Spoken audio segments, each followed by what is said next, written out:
Orange Grove, you've got some traffic, and then McCoy to Uwe, a little heavier. Then from the interchange towards El Socorro and then Barataria in the Port of Spain is beginning to build. Out of Maraval is beginning to build as well as nothing out of Diego Martin, Kelly Village. From St. Helena to Kelly Village, you've got some traffic there.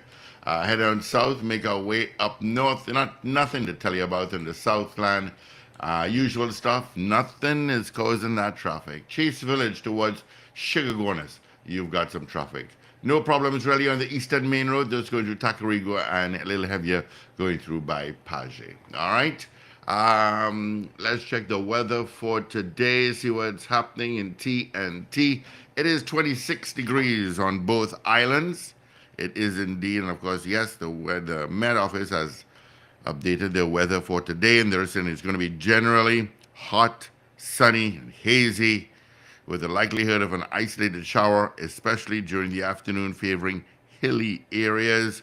This evening will be fair. All right, they didn't say anything about Sahara dust. Tomorrow, scattered showers, partly cloudy, and a low chance, 20% of heavier showers and isolated thunder showers favoring southern Trinidad. That's a forecast for tomorrow. All right, and pretty much the same thing for Saturday. All right, maximum forecast temp for Trinidad 33, 31 in Crown Point. And check in some temps. Toronto, you're sitting at 5 degrees, 2 degrees cooler than yesterday and sunny. Miami 23, Orlando 21, New York, you're double digits at 10. Let's see, Atlanta, you're at 14, London 18, Tampa 20, and Washington, D.C., you're sitting at 14 degrees. All right? That's the WTs for you. All right? But let's see who sent us hellos this morning on our message board. First off the gate this morning, we got Ray out in West Palm Beach, Florida. Good morning to you, Ray. Followed by Ken E. Ray says it's Friday Eve. Yes, Ken E. Good morning. Maria Marva. DJ Ray out in not Tampa, but Delaware. Miss Ingrid out in Tucson, Arizona. Oliver Manwarin. Trev and Rena Boodoo Jennings. Carol here. Carol Guevara, that is. Good morning. And Ms. Maloney just snuck in. Good morning to you as well. All right. Thank you so much for joining us on the Power Breakfast Show. Let me throw it across to Mr. Paul Richards. Good morning. Morning, Steve. Morning, everyone. Morning, pal. What's happening? A lot. A lot. This place could never settle down, eh? Well, and the world. A A lot happened. A lot. Well, we kind of have an idea when local government elections need to be. Elections by August. We don't know the exact date, but June, July, August. By the end of August, we'll have the local government elections. Mm-hmm.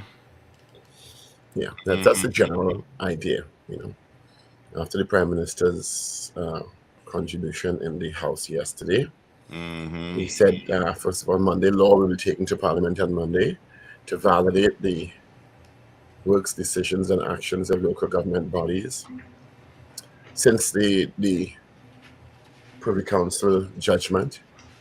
So their work since the corporations, the aldermen and councillors' terms should have ended as directed by the Privy Council in December. They'll bring a law on Monday to validate the works so that the works are not deemed illegal. You can't leave that in the books as illegal or unlawful. And then after that, Dr. Rowley said the date for local government elections will be announced within 3 months of the May 18th judgment by the Privy Council. So a week ago today. So by August. So we'll see vast operations taking place. Well, they've already started taking place. Yeah. This place needs a good clean out, I tell you. You will live in the morning. Yeah. I liked her too bad, Yeah, I like her music. Yeah. I met her. Very inspirational story also.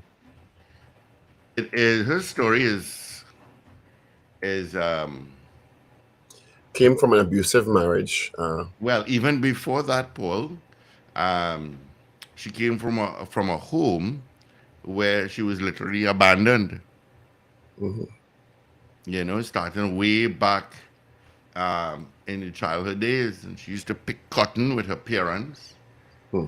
Um, her real name, her birth name is Anna Mae Bullock, like Sandra Bullock, Anna Mae Bullock, and yeah, she came uh, she started. Married Ituna. Yeah, well, I was she part of the Ituna review. she was, and how she The Icon started with Smith Ike review. Turner was that she went to an Ike Turner concert, and she begged to sing a song during the intermission, and that's how she got her start.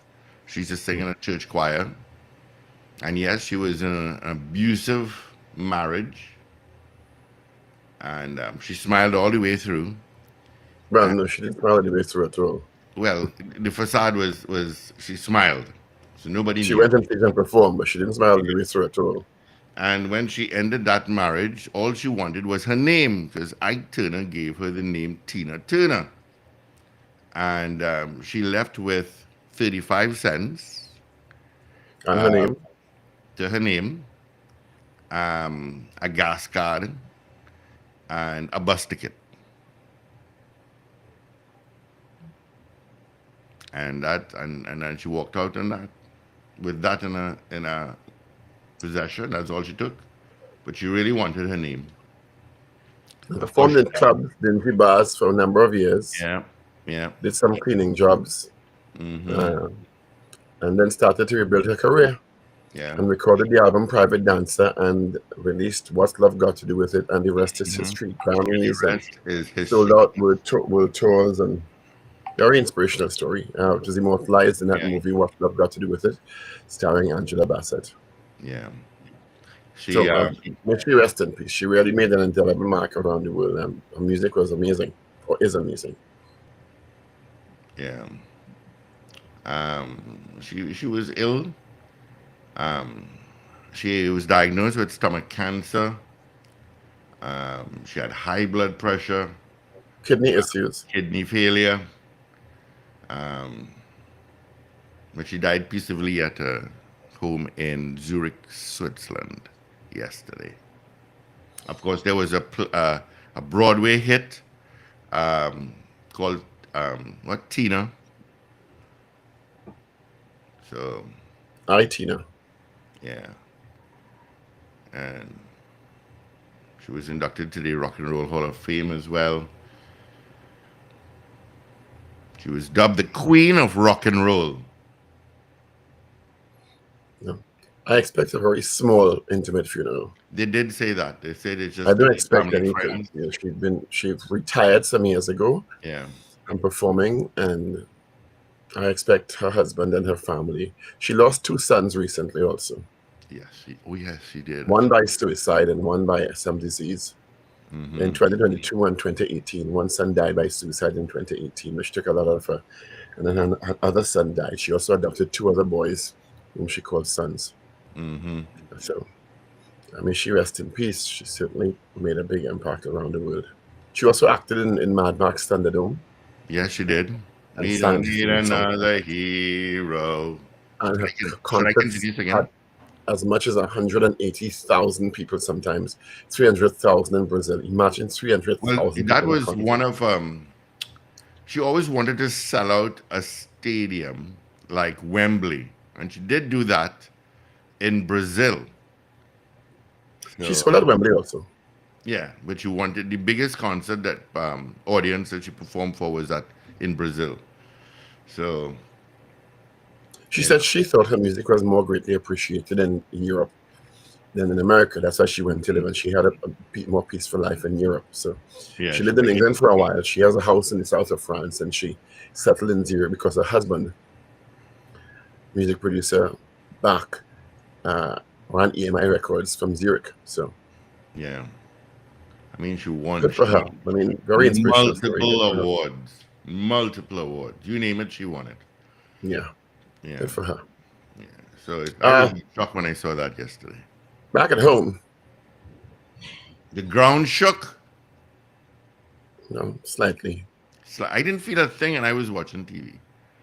I was at 8:35, a 5.0 on the Richter scale. But then at 11:05 last evening, a 6.6 earthquake struck near the Colombia-Panama border in the Caribbean Sea.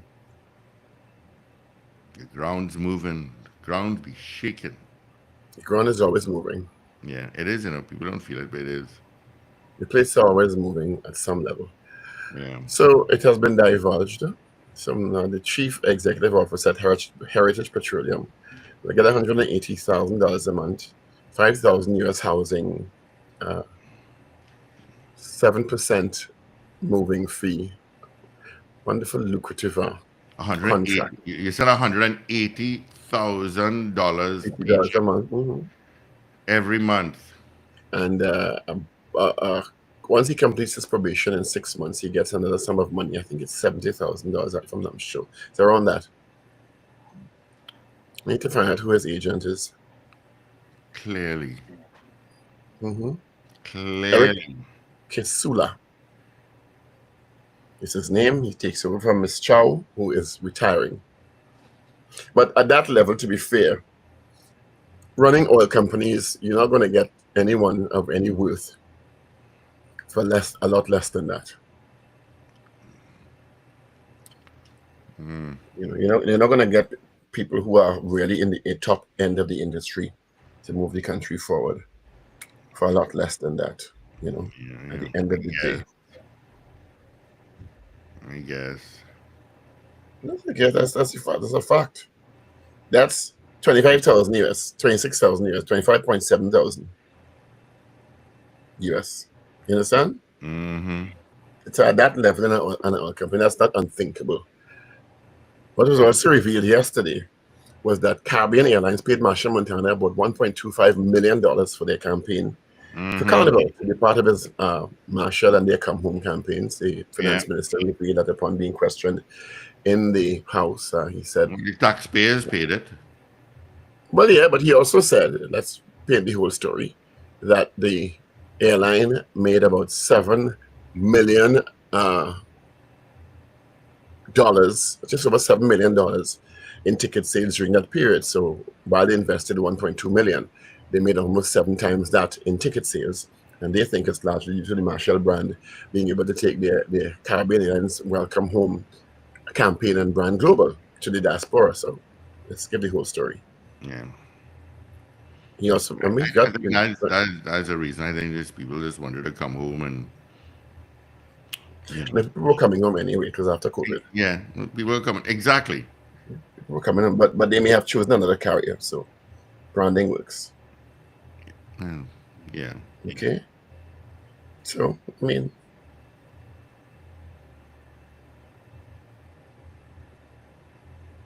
Caribbean Airlines. Divided by 7. I heard the wheels moving there. Yeah. I can't say, good for him that he negotiated that. Good for him. And they had branding. I think he did a commercial or 2 or 3 for them. Yeah. Not only that, he did. They were branded in all his promotions for his Marshall show. And I think some of the shows outside also, if I'm not mistaken. Yeah. And he did go to Guyana and Jamaica, pushing the brand Caribbean Airlines. And it's probably, I don't know how long the contract is for, but yeah, I don't know. I don't think it is unthinkable that an artist of his stature gets that kind of money. No. He wins several, so come on, actually $1 million, and he also got a nice piece of money for an album, which I don't know if I think it was completed for Trinidad and Tobago's 50th independence anniversary. So good for him. Yeah. You understand? We should not undervalue the power of art.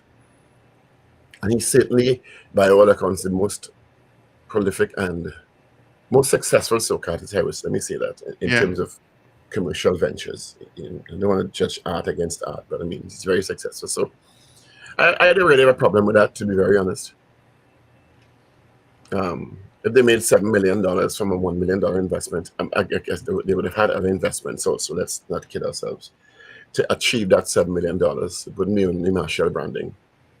I mean, once they posting a profit after all of that and not making losses, then maybe yes. If they're still making losses after all that, well, then question mark. Right?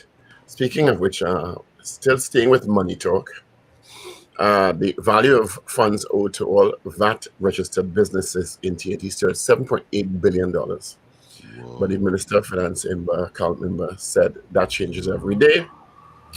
$7.8 billion. I think recently they said they're going to do bonds or something to the tune of $3 or $4 billion to start to offset that through monies owed to VAT-registered businesses in the country. So,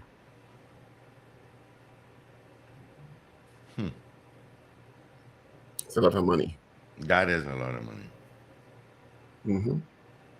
$12 billion US. Billion US. And good news,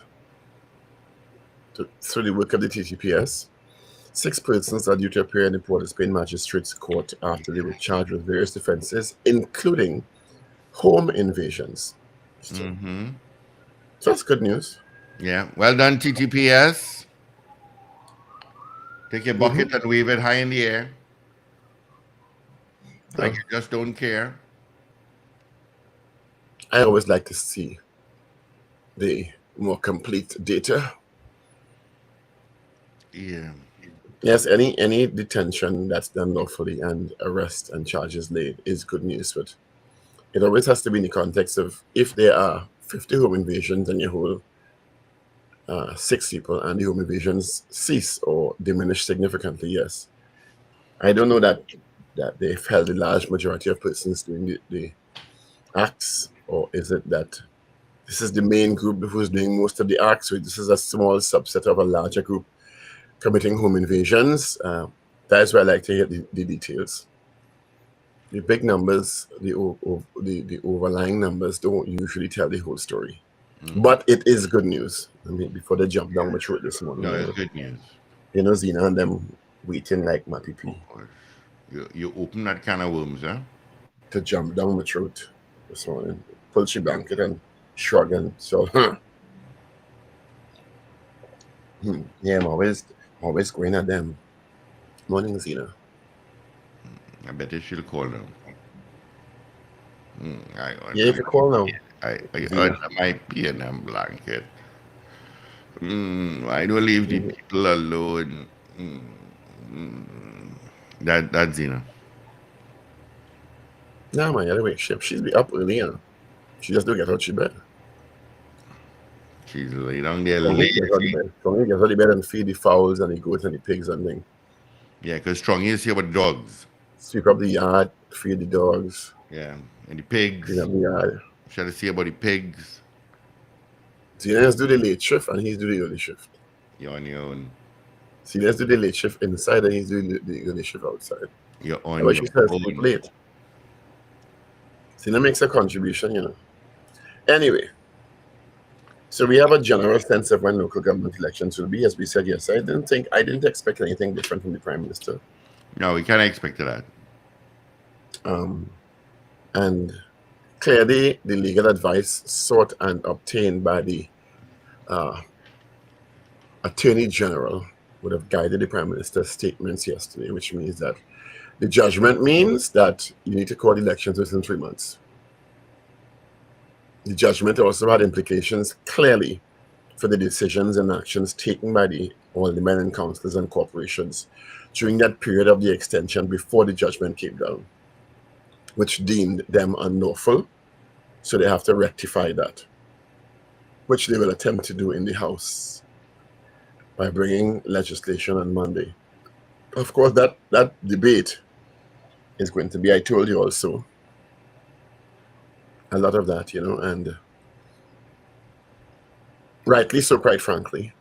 And it is also instructive to this and future prime ministers about election dates and what the laws say about election, and that you can't, according to your own will, take it upon yourself unless there's a force majeure or some national or international disaster or situation preventing physically the conduct of elections. You can't just decide you're going to extend terms and in effect delay elections because the cabinet feels so. That's basically what it says. It says you need to follow the law and call elections when they're constitutionally due, all things being equal. And as I was trying to say the other day, since we had a general election in 2020? Yeah. In the throes of a pandemic, I don't see any reason why we shouldn't have had local government election, although I know the reason presented was to give effect in an efficient manner to the elements of the new local government reform law, where several clauses had been proclaimed.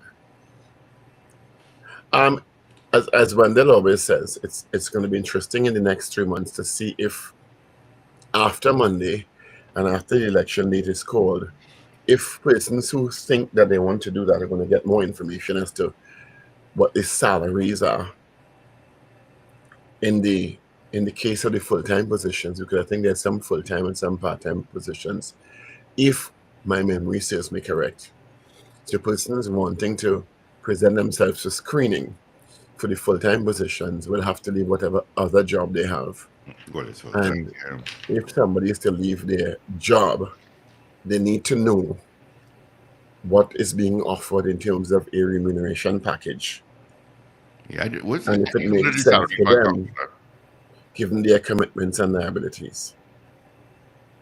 So I think that kind of information is going to be very, very important moving forward. And also, I think for the general public, a clear understanding of what this new local government regime means, what the public and the burgesses, as they're called, can expect of the councillors and aldermen in their various communities, how the new systems will work, the role of the CEO, the role of the mayor, which had been delineated. It had real confusion about who had what and who could have tell who what and who was under who and what kind of craziness. And I think all that kind of information needs to be effectively disseminated to the wider population in an ad campaign by the Ministry of Local Government, so that people are not confused, because there are a lot of changes about this new system. It is not the same system as before. So it is very important, it's going to be very important for the government to go through an effective public awareness and advertising campaign identifying how this new local government system is expected to operate and what people can expect of their councillors and aldermen and corporations moving forward. Good morning, Mr. Ragobarsingh. Hi, good morning, guys. Good morning, Trinidad and Tobago, and good morning to our listeners wherever you are. Good morning, Richie Rich. How you doing? What's love got to do with it? What's that? What's love got to do with it? Oh yeah, Tina Turner. Mm-hmm. And I know she has a special connection. At least her music has a special connection to America Dance. Private dancer. Because we always played that as the men come in these places. The song that you actually heard just before the play started. And the men are all the same. Yep. Help me. So that always played just before America look at their faces. Before America Dance started. And you can tell they don't look at you as human. They don't look at you at all. You keep your eye on the money. You have a certain kind of passion when you're singing that. Keeping your eyes on the floor. I'm your private dancer. Dance all for money. Because dance is a euphemism there. Do what you want me to do. Okay, you can stop now. Yes, please. And there is a bacchanal in the country. Yeah. Another one? Which one? Porn bacchanal. A porn? Porn bacchanal? I heard Yeah, something. Let me yeah, just give it's me all you're over talking the about. Trinity TikTok. Trinity TikTok is a whole entertainment center, you know. Let me see the I got same about thing to me. 35 videos last night. I mean, why? What trouble is this? Where a local popular TikTok influencer, Yeah. whose name I shall not call, Mm-hmm. starts with G. It's named after one of the angels, but not pronounced in that way. Is seen in multiple explicit videos having intercourse with several different young women with their faces and private dancer parts exposed. And it goes one step further where allegations, I stress allegations, are being proffered that the man has a very communicable disease, Oh yeah, same story I heard yesterday. Yeah. and I have these no. women are I seen in am the as video clueless as having everybody. unprotected sex with him in various forms. And the You want me videos to give it to are you in layman's term, Richie Rich? all over the place. No, I'm clueless as to the entire story. I have no You clue shooting what you're TV talking during your time about. on the bacchanal? I have no clue what you're talking about, and I have no Mm. clue and whom and you and are talking and about. and they're quoting in some of the videos with graphics your player's name. This little piggy is tired. Oh, okay. Stress Are they on saying it? Are they little, saying it's Tobago on June 3rd? little, and tired underlined, emboldened. Oh. I have no clue you're talking about. I don't know who that. I often wonder, but I guess it's a generational thing. Why you as a young woman go to have intimate relations with a man, see him pull out a phone, he starts filming you. You don't stop him and are upset when the videos are released and go viral. He said, the man, when he was in several TikTok lives yesterday, that his phone was stolen from his home. Number one excuse. Yeah, and you ask yourself, why are you allowing this man to film you? Is it that his memory of the experience is going to be compromised so he can't remember if he wants to? Or is it that he's filming it to show somebody else or release it or it be stolen and be released? Have you not seen enough evidence that this is likely to happen when you allow yourself or you film yourself in intimate situations? Is it that you want to be famous or infamous? But I have no that was clue. the whole conversation in social media in Trinidad and Tobago yesterday evening. Well, it could have been a conversation, but I never heard it. It never came to my phone. Somebody told it. Nothing came to my phone. But you still seem aware, Steve. I'm not even aware Yeah, of what you're talking about. somebody was telling me about it I have yesterday. no clue what you're talking This about. individual with And, this and I have so-called no clue who you're alleged talking about. I don't know. routine, I don't know. Maybe I'm not that familiar with and he's well off. Trini, with Trini He's TikTok supposed to be a influencer. businessman, a pretty successful businessman. So a lot of the consternation for the young woman was about, remember this recent debate about $200 dates? Yes. And whether you can take a woman out on $200 and they put for and Yeah. Which against I was late to the table with that. But Yeah, yes. so Well, was I. Very late. a lot of the young women were being chastised. They're saying, well, you want big shot man with $1,000 date and he filming you having sex. I don't know. If it is he leaked those videos, that's very unfortunate. If it is indeed, as he says, his phone was stolen and the videos are released, that's also very important. And I don't understand also why these young women, because there was a lot of young women in the videos, allow themselves to be recorded and not think at some point you are going to end up, there's a high potential of you ending up all over the place, exposed in all sorts of intimate manners. But as I said, it's a generational thing, and there's a generation that don't give two hoots about that. It's always wherever. You know? So, never a dull moment. But that consumed a lot of oxygen and social media. in the Trinidad and Tobago TikTok space yesterday with all the TikTok commentators putting up content about it because, of course, it was trending as the #1 story in the Trinidad TikTok sphere yesterday.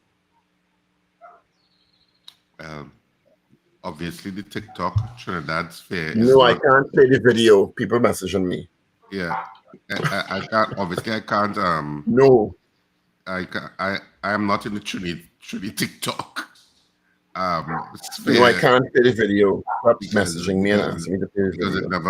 it never came up. I mean, I didn't really watch TikTok that much yesterday, quite frankly, but I'm certainly have no. I can honestly say, Paul, I have no idea who you're talking about, and I have no idea what you're talking about. Well, I don't want Beyond to what call you it just said, I have no clue what you're talking about. I think I could call his name. His name is Gabriel. I don't even know who that is. But he's apparently a very popular social media person and a popular businessman. Dude, what does his videos do? What does he talk about in his videos? Well, like everything that's trending, you know, those TikTok I don't things. think there was much talking, Richie. Rich. Well, the videos No, are I not mean, talking. no, I mean, as a TikToker, that's what you refer to him as. So, I mean, what's his mood? What does he do? Well, Does he TikTokers dance? generally talk about whatever's trending if they themselves are not trending. No, TikTokers, you have TikTokers who are influencers because they do food. You have TikTokers that dance. He's a girls man. He's a girls man. You know, it's because he's a girls man. He's a girls man, is it? That's what they call him, a girls man. So he gives advice on relationships or something. That is. You know, he's very popular with girls. I know, but what does he do? Does he talk about what? All sorts of stuff, a variety of stuff. Not like one thing. You just, you know, you don't have to be talking about anything in particular on TikTok. You just keep current with whatever's trending. You know? Okay. That's generally what TikTokers do to stay relevant. If they themselves are not the subject of the old talk around town. Oh, You know, I'm now seeing what Wendell is saying. Is he the one who? I did see this TikTok and I didn't know what it was about, and he was drinking bleach or something like that. Yeah. And he said this is what I want to do, and was drinking something out of a bleach bottle. I don't know if it's I have bleach. no clue who he is. No, I joined you And there, and Richie. maybe that's I a have no good clue thing. who he is. I saw maybe that that's video a with good him thing. drinking bleach, and I saying, why is he drinking bleach? And is he really trying to kill himself? I saw that TikTok and I was like, who the hell is he? I have no clue who he was. Maybe not knowing who he is a good thing. It means you're productively engaged. I didn't know who he was before yesterday either. So he didn't come up my algorithm anyway. He's quite damn topic of a lot of conversation this morning. Yeah. So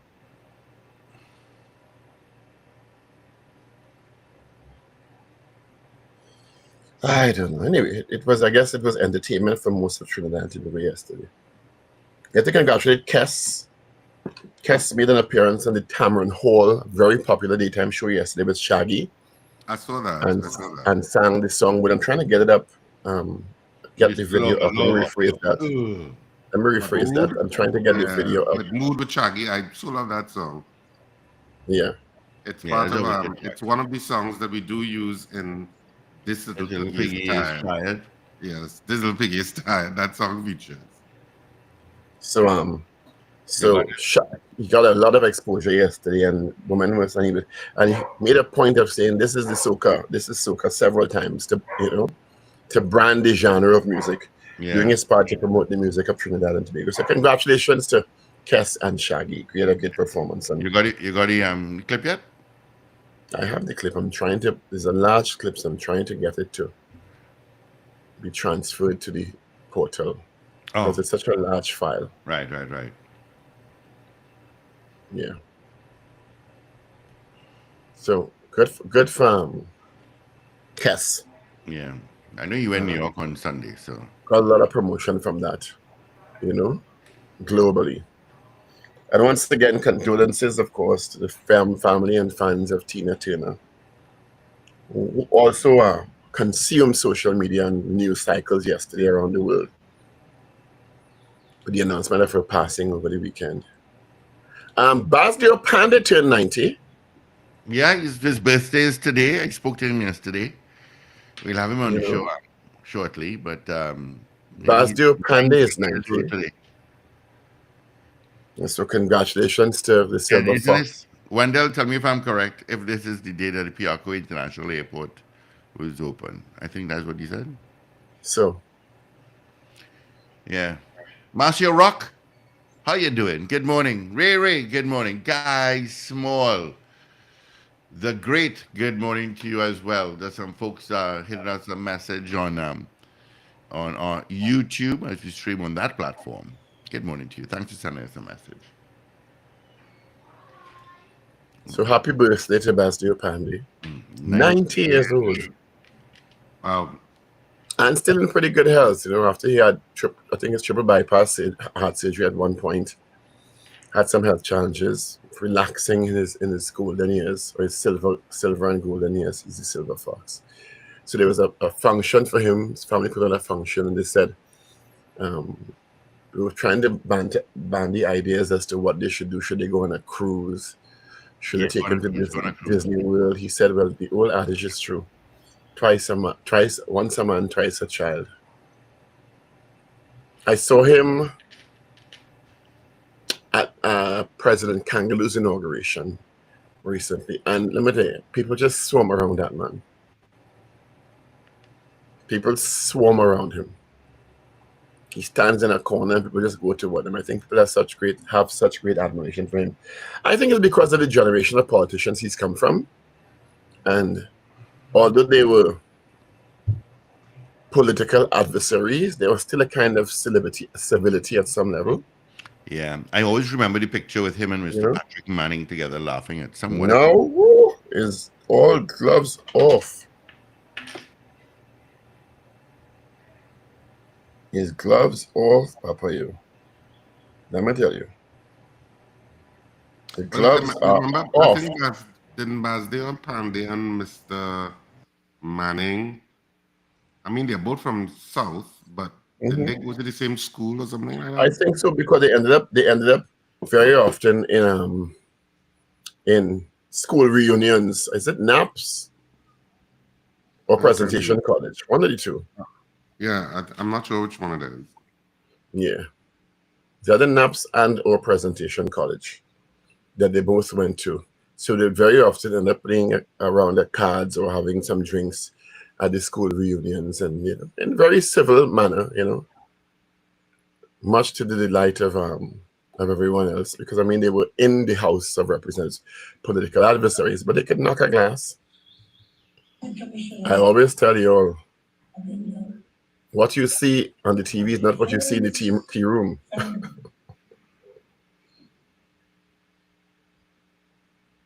Presentation. That's what Wendell is saying. It's presentation. Yeah, what you see and there's not what you see in the corridors and the tea room. Very civil and cordial. In most cases, there has been the allegation of a teacup or two being tossed in the tea room at some point. The government is duty bound. I'm trying to bring up this clip from Dr. Rowley. I'm working on some stuff behind the scenes for you all. Where did I see that? You don't get the sense that Kamala Prasad-Bissessar and Dr. Rowley knock glasses and are civil in that same kind of way. I don't at all. You don't get that. I don't. I don't get that sentiment at all. Yeah. It seems more combative. More vitriolic. Yeah, more combative and vitriolic. A lot more vitriolic. Yeah.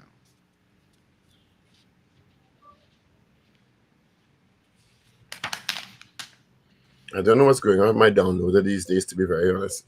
Usually it was doing quite well before. Now, maybe I need to clean this memory cache of all these videos in WhatsApp. So that's why it's not downloading the way it used to.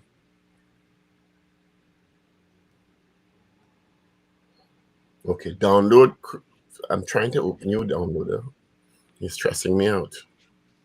Anyway, those are the big stories happening. Okay, I think I found where it is. I'll have to fix that. Yeah. So those are the big stories circulating on your news feeds, locally, regionally, and internationally in Trinidad and Tobago and beyond.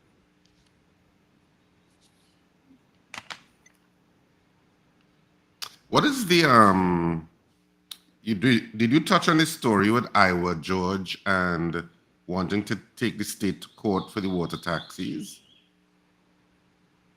No, I didn't, but I saw that. I thought he wants to buy the water taxis. I didn't know that he wanted to take the state to court for the water taxis. Well, he has issued a legal letter over his bid to purchase 3 water taxis through his attorney, Annabelle Davis. You know how long I haven't spoken to Annabelle. Good morning, Annabelle Davis.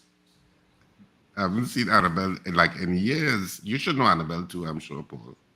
Yeah, I know who it is. Says he was the sole bidder for the ferries, but he has yet to hear from the National Infrastructure Development Company Limited, NITCO.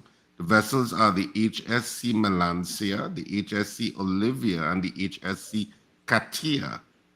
In the May 10th pre-action protocol letter addressed to NITCO Chairman Herbert George, it was stated that around December 29, 2022, Iowa of Trinibashment Limited submitted his bid in accordance with the bid notice of the Port Authority of Trinidad and Tobago on behalf of NITCO. It was stated that once he received a letter from the Port Authority on December 30th, there has been no further correspondence from neither the authority nor NITCO. Iowa wrote NITCO on May 3rd in relation to a clause which states that the sale agreement will be entered into by the successful respondent and NITCO. This agreement, the clause stated, will be drafted by NITCO's legal team and negotiated with this team. Davis's letter, which threatened to take legal action, stated, "My client advises that he knows no reason, neither has he been informed by Pat or NITCO, that the sole respondent in this matter was not, in fact, successful in his bid to purchase the aforementioned vessels. While he requested a response, there has been none." The pre-action protocol letter added that in light of the circumstances, Iowa instructed that he wishes to enforce specific performance of the transaction, and you are hereby requested to prepare and execute the sale agreement to transfer the said vessel, to my client. NITCO has been given 28 days. Not surprising. I don't think NITCO comes across as the most efficient entity in terms of how it manages its affairs. And it just sometimes it comes across a little disorganized to me. And I know 1 or 2 people who work on 1 or 2 of those ferries, or who used to work on 1 or 2 of those ferries, and the indication that they have given me of NITCO is really doesn't come across as the most professional organization in Trinidad and Tobago, does it? So this is not very surprising to me, that it will take legal action to proffer what should have been the normal course of issues, even if the person did not get it, that you should have informed them. But if I know in several agencies, things sit down in PS's desks for months. Exactly. For months. So this is probably on somebody's desk in NITCO. Yeah. Anyway, it's 6:48. Well, they can find it. Do you have newspapers? Yes, I do. My suggestion for the question is, do you think there will be a high voter turnout in the upcoming local government elections? Yeah. Either that, or do you intend to vote? Oh, that too. But we have people outside the country, so that's why I went to the other one. Yeah. Do you think there'll be a high voter turnout? All right, so let me start with the Daily Express. The Daily Express for today, and of course, just in case you did not know, today is Thursday, May 25th. The weekend begins tonight, people, at a second after midnight. So that should put you in a good mood. We are already at the weekend point again. And so the headlines for the Daily Express today, the main headline, election by August 17th. PM gives no specific date, says local government poll will be within 3 months from May 18th when Privy Council judgment was given. Kamala urges citizens, don't tote, vote. Hines on $234 million drug bust, radar fully up to speed. And they really should, and I mean, kudos again to the National Security Services and the TTPS, of course, with regard to that drug bust that was done over the weekend. I think it's the largest drug bust on land ever in Trinidad and Tobago, $234 million worth. And I know the U.S. would have assisted, or it seems as if the U.S. would have assisted. And that's what you need to do. You need to make it very difficult for any of those drug cartels or whatever you want to call them to operate in this space. It should be made very uncomfortable so that they know, okay, Trinidad and Tobago is not a space that we can inhabit with these kinds of criminal activities. So kudos to the Ministry of National Security with regard to that. Ghanai's president shows up for victims. Irfan consoles, Ghana President Irfan Ali consoles an injured victim. That must have been, well, that's such a tragic story that has reverberated throughout the Caribbean. And on the back page of the Daily Express, thumbs up for Lara. President Shallow, feedback on West Indies mentor quite positive. And Charles replaces Thomas for the UAE series, and Mackenzie and Carly half centuries put West Indies on top. So that's it for the front and back of the Daily Express today. Moving along, the Trinidad and Tobago Guardian. Elections by August is the headline they went with. PM serves notice of local government poll, 90-day window to complete process. Oil spill victim served demolition notice, and cops hunt for kidnapped 2-year-old boy, Umar Ali, who was abducted from his Sangre Grande home. And there's a picture of Dr. Rowley on the front page of the TNT Guardian this morning. On the back page of the Guardian, Mackenzie Carty among runs as Windies A carves out a small lead. And TNT forward, Levi Garcia poses with the Greek Cup trophy following his team's EK Athens 2-0 victory over PAOK in Wednesday's final. So that's the main picture also. So that's the front and the back of the Trinidad and Tobago Guardian. On to the Newsday. What did the Newsday go with? They went with local polls by mid-August. PM, no crisis. But the main picture is that of Tina Turner. So Newsday devoted its front page picture to rock legend Tina Turner, who died yesterday at the age of 83. Legend passes. Rock legend Tina Turner, seen performing in a concert in Germany in 2009, died on Tuesday after a long illness at her home in Kuschnach near Zurich, Switzerland. She was, well, she was 93, but she was really 83. And in this little AP photo, but it's an AP photo. So they gave Tina Turner the front page picture. Well deserved. And on the front and the back page, primary school champs on pause, stakeholders optimistic as Ministry of Education sponsor Atlantic in talks, and Victoria to appeal decision over Power Gen Premier 1 win. And that's it for our 3 dailies this morning. So now you know what's on the front page on this Thursday morning of the 3 daily newspapers in TNT. All right, so let's get the results of our morning poll, and we'll give you today's poll. Yesterday, we asked you, do you think the Prime Minister will announce the date for the local government elections? All right, that was our poll yesterday. What did you think? Of course, he didn't announce a date. He just gave you a timeline. We'll be back after this. Furniture Plus has mega mattress deals for you. Shop Queen mattresses from as low as $799. Plus, get up to 20% off select Serta and Sealy mattresses with free gifts. Combos, bases, and accessories are also on sale. Check press and social media for details. All right. Do you think the Prime Minister will announce the date for local government elections that took place yesterday? What did you think about it yesterday? 67% said no. All right. Let's get into this morning's poll. Yeah, but he didn't really announce the date. No, he He didn't. just said when it would happen. Give So you most of the voters were right. timeline. Yeah, most of the voters were right. So our poll this morning is: do you think that the local government election will have a high voter turnout? Of course, we know it's going to be within 3 months from date of May 18th, which means that it will be held by latest August 17th, according to what the Prime Minister said.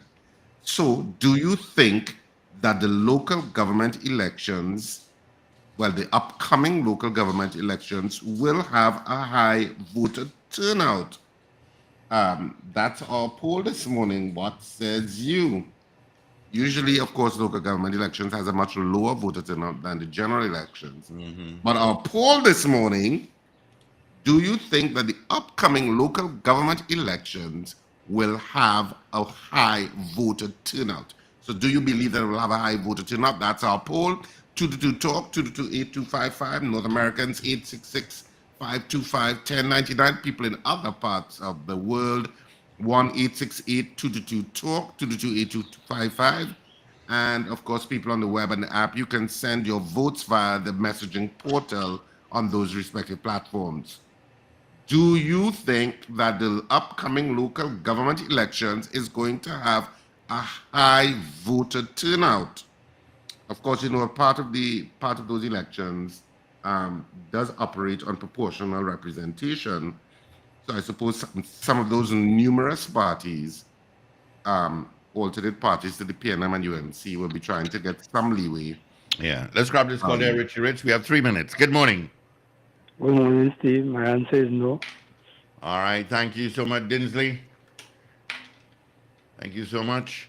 Let me just check here. Let's see. Ken E says hell yes. Launch Park says no. Ish out in Malik says no, never does. Andre, good morning, Andre. Yes, higher than usual. Okay.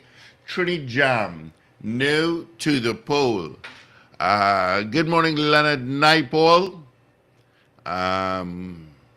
Good morning, H.S. Wilson.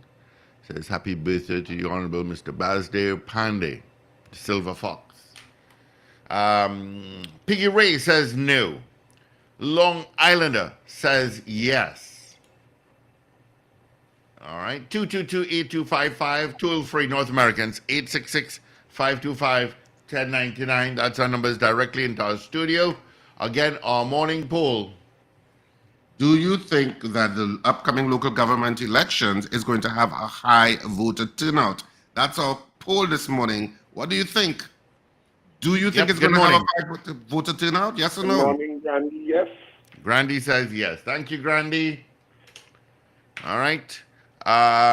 H.S. Wilson says definitely yes. All right. Thank you, H.S. Wilson. Piggy Ray says no. Long Islander says yes. CJ out in New York says good morning, have a great day. Thank you, CJ. Moneymaker says yes. Dennis, biggest ever, yes. Mr. Carapo, yes. Lorna, good morning, Lorna. Good morning, Indy. And a special good morning to Kali. No, never does. Thank you, Lorna. Leonard Naipaul says yes. Thank you, Leonard. Jay says yes to send a message to the government. Yes. Okay, Jay. Miss Ingrid says yes. I hope. Junior, no. What says you, caller? Hi, good morning. Morning. Good morning, Mrs. R. Hi, Sugar. How you doing? Morning. Morning. I'm good. Good. My answer is I think so. So I hope so. So I'm saying yes. Yeah. All right. Thank you. Bye, Steve. Bye. Good morning. Good morning, gentlemen. I say yes. Mm-hmm. Yeah, Richard wrote that down the minute he heard your voice. No, actually, I don't know that this poll has any party line. Junior says, morning, no. Big guy out in New York says yes.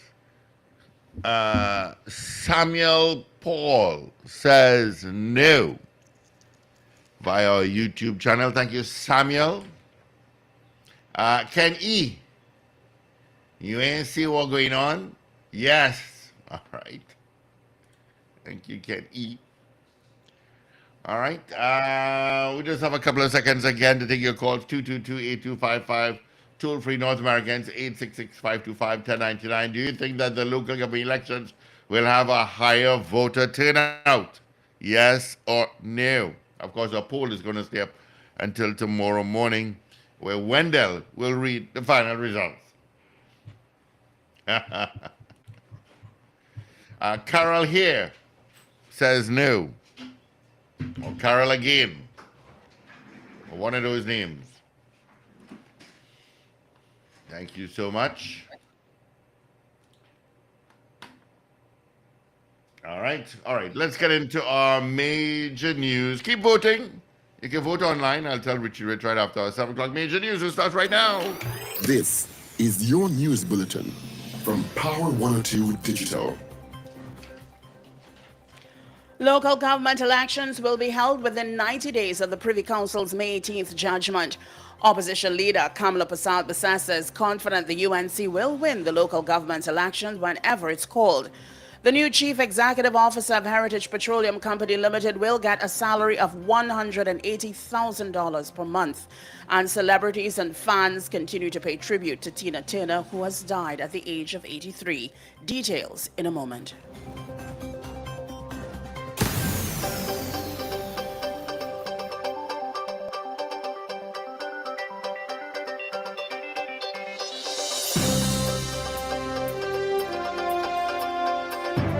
This is news to 7 o'clock on Power 102 Digital. I'm Avril Sintel-Bab. Good morning. Local government elections will be held within 90 days of the Privy Council's May 18th judgment. Prime Minister Dr. Keith Rowley yesterday announced that law is expected to be presented in Parliament on Monday to validate regional corporations' actions from last December onwards, and once passed, the LG elections will be called. Rowley, in an address to the House of Representatives yesterday, revealed that the necessary legislation is expected to be ready to be laid and debated on Monday, 29th May 2023. Once this is accomplished, the date for local government elections will be announced. All the way to the Privy Council, the government and the legal luminaries view this entire matter as one of interpretation of an intent. It is important to note that up to Wednesday, 17th of May 2023, the government's interpretation prevailed, supported by reasoned decisions of our local courts, which are the High Courts and the Court of Appeal. This is the proof that our legal and protection systems worked, and at no time did the government act with impunity or wanton disregard for our laws. Opposition leader Kamala Persad-Bissassa is confident the United National Congress will win the local government election whenever it is called. Persad-Bissassa spoke with reporters at the Parliament moments after the Prime Minister's statements in the chamber. She stated that the UNC had warned the government about the path it was taking, and she also criticized the government for taking a week after the ruling was made public to address the matter. Persad-Bissassa described the local government reform legislation as a smokescreen and a way to avoid the polls. The opposition leader said the UNC had already begun preparations for the election and had all nominations in sight for all the seats, and had also begun the process of screening potential candidates. She revealed that among the campaign issues the UNC will focus on will be crime, unemployment, job losses, and flooding. The new Chief Executive Officer of Heritage Petroleum Company Limited will get a salary of $180,000 per month. Prime Minister Dr. Keith Rowley made the disclosure during the question and answer period in the House of Representatives on Wednesday. The revelation was made following a question posed by the Member of Parliament for Caroni Central on the terms and conditions of the new CEO. Non-cash benefits, the value of housing up to approximately $5,000 per month, a company vehicle maintained by Heritage with a driver during the probationary period, and subsequent to that, a vehicle purchased at a value of up to $700,000. Utilities to be supported by the company, a return airfare to his home country at the end for employee and spouse, international medical insurance for employee, spouse, and 2 dependents, international life insurance for the employee only, and 20 working days per annum of vacation. There's an annual bonus arrangement that is to be discussed. In a statement, Heritage and Eric Cascula said Eric Cascula is an extremely well-regarded leader in the international oil and gas industry with over 25 years experience in exploration and production, and has functioned in several executive and senior management positions in different regions across the world. Other benefits which will be awarded to the new CEO include a relocation allowance of $12,600 TT per month and a completion bonus of $180,000 TT payable at the end of the 6-month probation. Heritage said Cascula will serve as the CEO designate for the period June 1st to June 13th and will assume full responsibility when Arlene Chow retires from the company on June 13th, 2023. At the end of March, the value of funds owed to all value-added tax registered businesses in Trinidad and Tobago stood at $7.8 billion, and it changes every day. Minister of Finance Colm Imbert told the Parliament on Wednesday the VAT system has the potential to generate significant government revenue. Mr. Imbert made these points during his deference of the establishment of the Trinidad and Tobago Revenue Authority, which will help in a more efficient collection of taxes and reduce avenues for fraud. He said the present government inherited close to $5 billion in outstanding VAT refunds when it took office in 2015. Specifically, the value of VAT refunds amounted to $7.8 billion at the end of March. This is a figure that changes every day. The timeline to clear the backlog of VAT refunds is dependent on the availability of cash flow and administrative reforms consequent on the full implementation of the Revenue Authority. We expect the Revenue Authority to significantly reduce the amount of VAT refunds claimed. You are listening to news on Power 102 Digital to 7 o'clock.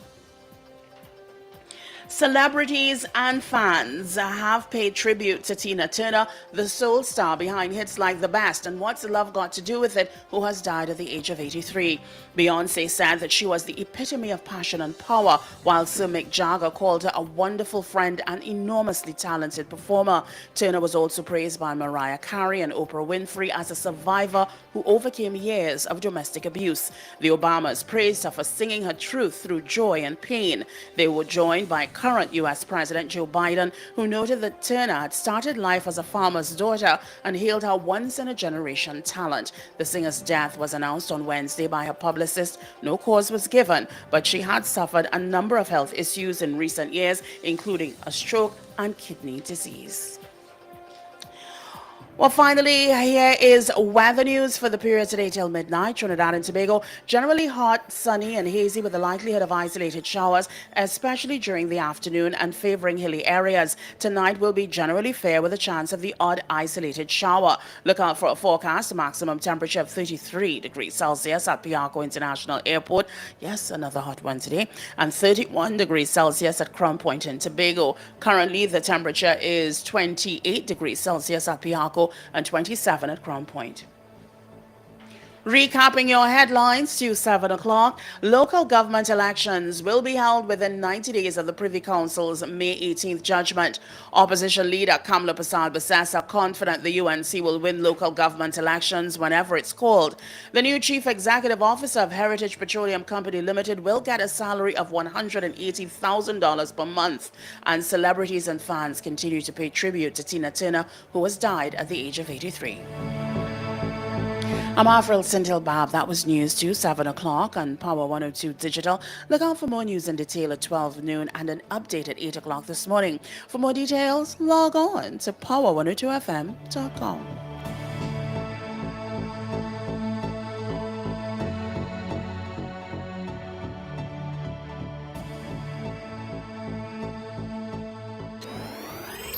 Up to date and credible. Power 102 Digital. That's right. 9.5 minutes after the hour of 7 o'clock. Thank you, Avril, for our major news. You could join again at 8 o'clock for our news brief. Quickly, let's take a look at what's happening traffic-wise. San Fernando is still lighter than usual. Yeah, it is. Rivulet Road is not. It's heavy on Rivulet Road. Solo is not too bad. You're going to pick up your traffic this morning from Charlieville, heading towards the interchange.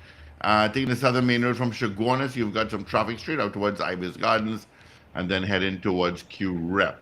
Volume again from Grande Police Station, heading straight up towards Valencia Bypass, go to Santa Rosa, heavy from Payaco towards Yui, and then by Q Rep to Port of Spain, you've got traffic. Eastern Main Road starts from Arima Old Road, various spots, the usual spots, but you get really sticky from Mount Hope towards Mova. Come on to Maraval, heavy.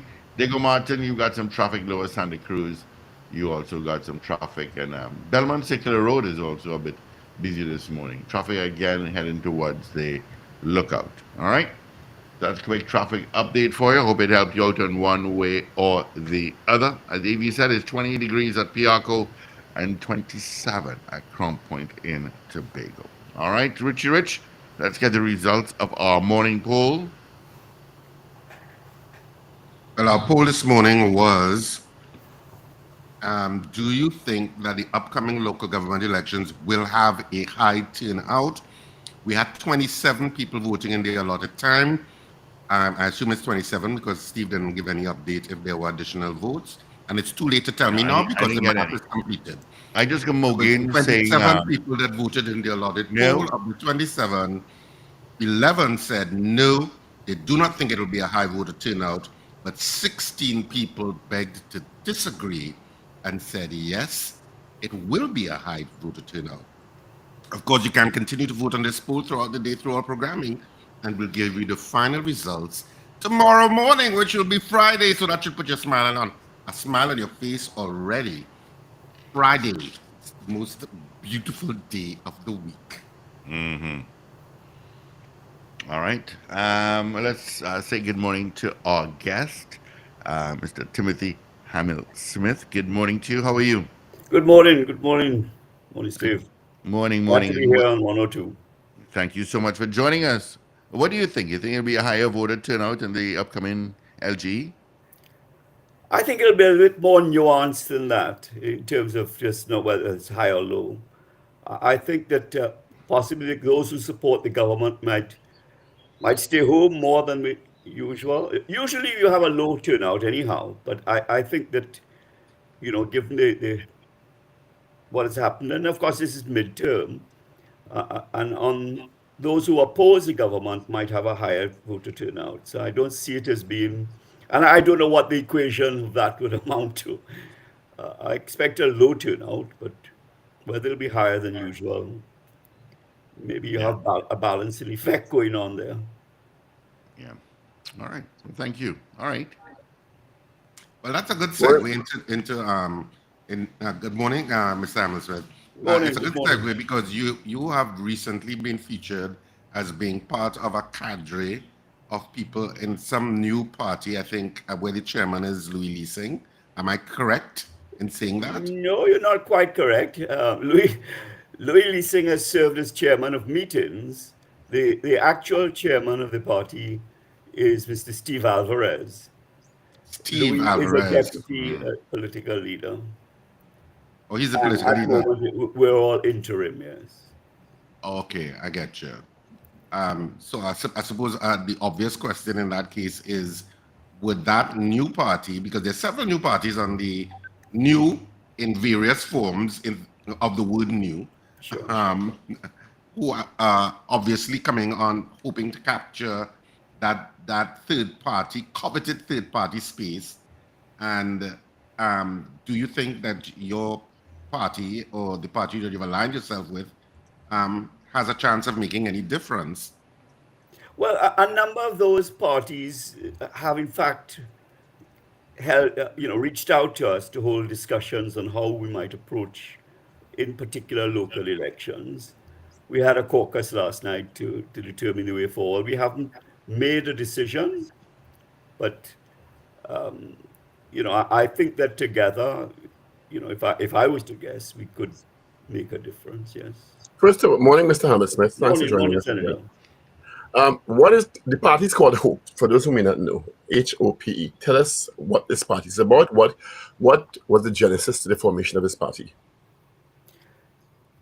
So the party Hope, yes, it's an unusual name. That's what most people sticks out at most people, because they're accustomed to seeing something called party or alliance or movement or what have you. We chose to be different. We think we're in a different time. And we do, Hope lends itself to a number of, if you like, equations in terms of we look at the H and we say it stands for honest government, the O for opportunity for all, the P for people-centered leadership, and the E for economic transformation. So those are the pillars on which we stand, and we feel that it is a drive in that direction which will allow for transformation of Trinidad and Tobago. What will make a difference? This country has seen so many political, and this is not to diminish your party in any way. New parties coming, we have a general sense that this country is generally ruled by two main parties, or has been anyway, for the last, I think the UNC is 34, 35 years old, if I'm not mistaken, the PNM 67 years old, by two main parties for at least 3 decades. There have been other attempts. The COP made some sort of incursion, but past that, the MSJ formed part of the People's Partnership Government with the NJAC, etc. But to me, they were marginalized in that exercise. What is going to make the difference with Hope? And what is your main raison d'etre? So that, yes, you are right. For the last 60 years, we basically have two parties. They may have changed configuration at some point, but really is the same two parties. And therefore, no doubt it is difficult to break into that environment. On the other hand, the experience that we have, the effect that Trinidad and Tobago is undergoing right now, we think the people, and really ultimately, it depends on votes, so that the people are frustrated. They don't think that equation has produced an answer to the problems of Trinidad and Tobago. In fact, I imagine that most people would say Trinidad has gone downhill as opposed to have climbed uphill towards transformation. Hope believes that we can make the difference in the next government, so that unlike in the past, and you refer to what you might call coalition government, in that the MSJ, the COP, and NJAC, TOP came together to form the PP government. Our approach is different. We think that the approach that we make can make a difference. Our preference is that we will form, if we have a coalition, if that emerges, it will be after election, not prior to the election. And we are open to working with any major party who is prepared to accept the principles, the policies, understanding there is a negotiation there. You don't expect to be dominant in it, but there are certain fundamental issues that we feel need to be tackled in a particular way. And we Let me tell really, you what's interesting about that approach. Sorry to interrupt you. You said the party is open to some sort of accommodation with other parties down the road. oh yeah. But from a cursory look, there are persons who have seen associated with Hope, Mrs. Nunes Teixeira, Mr. Lee Singh. I think Mr. Alvarez has generally, by and large, been more independent. I haven't seen him associated with a party. Who have been associated with the major parties and who have distanced themselves from the major parties for some significantly articulated reasons. Yet, they are and have chosen not to align themselves with those parties to date, but to align themselves with a new party, Hope, but are willing to work with those parties, even given their history with those parties. That seems like a dichotomy to me. Well, I don't think so. What you would find is that they believe that those parties, their preference would have been, I think, I can't speak for them, would have been those parties transform themselves from within. On the other hand, if you have a post-coalition government, then you have an opportunity to say, look, this is the type of governance model that we propose. And if you want to work with us, and as I say, that doesn't mean you can get everything you want, but there's a negotiation. And we feel that Hope will make a difference in 2025. Yeah, I mean, I hear you, but of course, the People's National Movement has always been very clear that they align with no one. That has historically been their position. So I don't think that position is necessarily going to change under the stewardship of Dr. Rowley. It's a very much, there are certain definitive People's National Movement positions. That's one. Another one is that the leaders have always consistently been against proportional representation. And proportional representation, obviously, is the route that gives really a lot of these extra parties or third parties that you see in Trinidad more of a stance if you can get a certain amount of the voter to vote for you, voting pool to vote for you, then you have a chance if you really have proportional representation. Of course, in the local government elections, there is a certain degree of proportional representation which may assist some of these young parties. But in terms, I always thought when you were talking about alignment or having talks with other parties, that it really meant the other third party elements and not the UNC and the People's National Movement. And let me tell you why I'm thinking that. There's a general sense that the third party electorate, in as much as they exist, and let's say they're roughly 200,000 plus people, and maybe growing, especially from the pool of young people who are 18 and below 30, who don't feel any real affinity to either the People's National Movement or the UNC. And I don't know how third parties can inspire and attract that group, some of whom have become jaded from the experiment of the People's Partnership and who would have aligned themselves with the COP and felt that the COP became a subgrouping of the UNC in that experiment.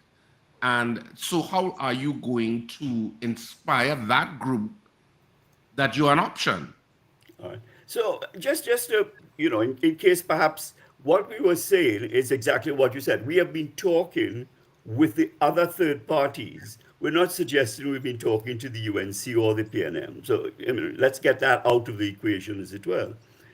And therefore, yes, you say the people are jaded, and we have a challenge. We have to be able to persuade the electorate that you can have a different form. And perhaps what, in my view, we suffered from in the past is that you had alliances, coalitions, partnerships that were prearranged.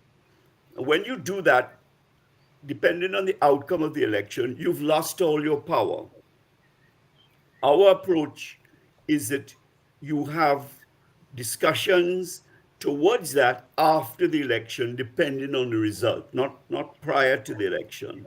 And that's a fundamental difference.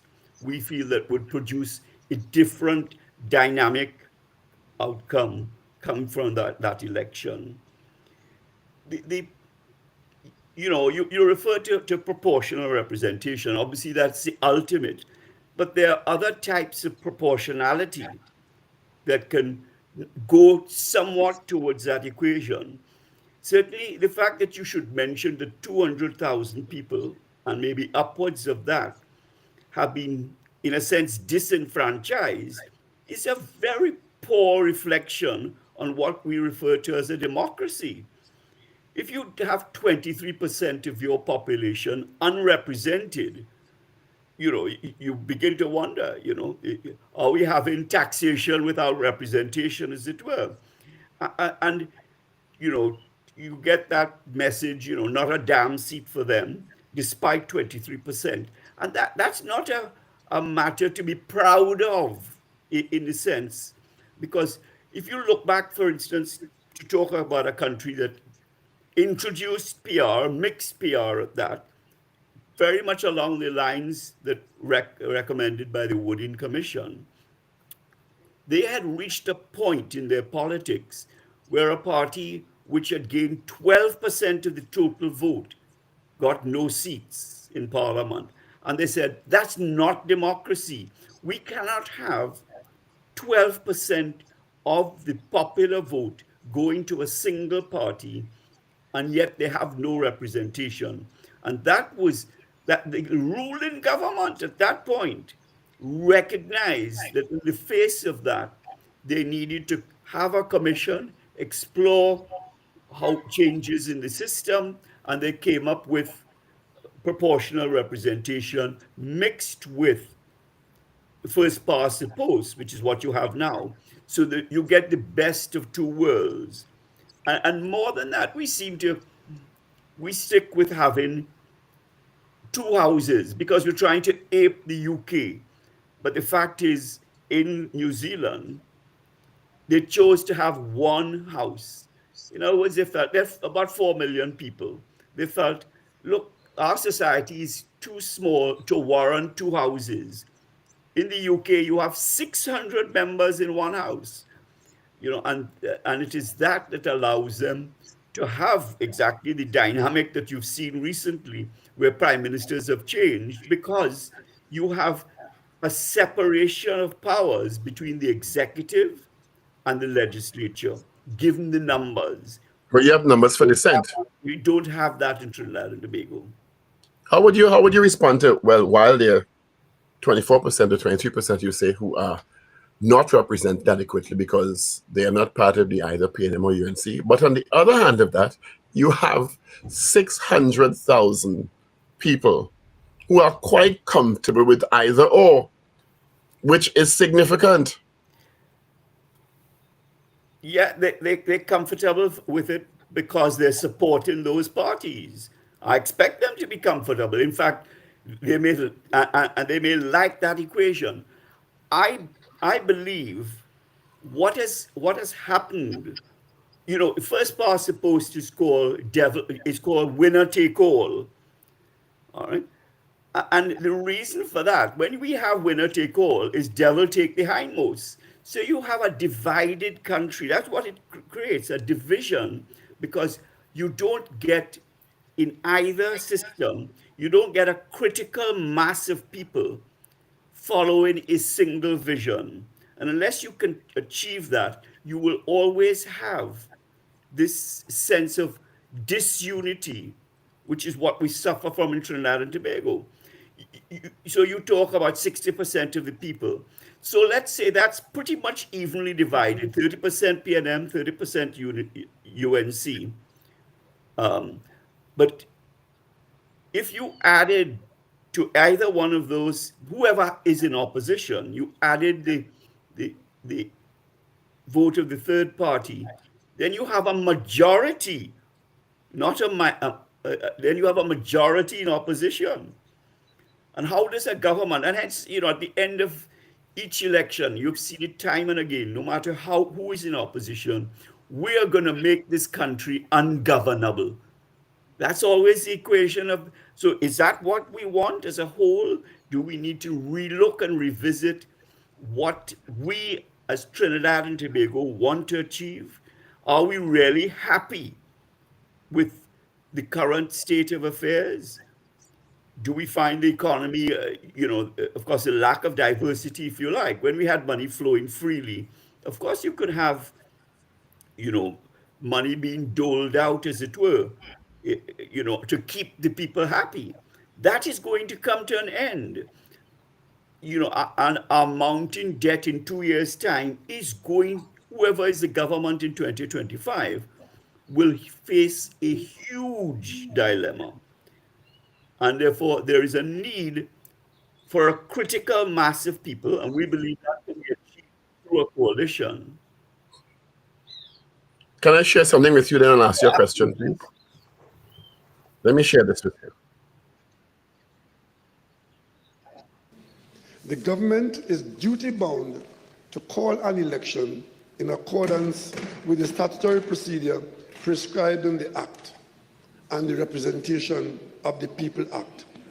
Pursuant to the provisions of the Representation of the People Act, the President, acting in accordance with the advice of the Cabinet, and that is found in Section 81 of the Constitution, is now to be mandated to issue a writ setting the local government elections in motion.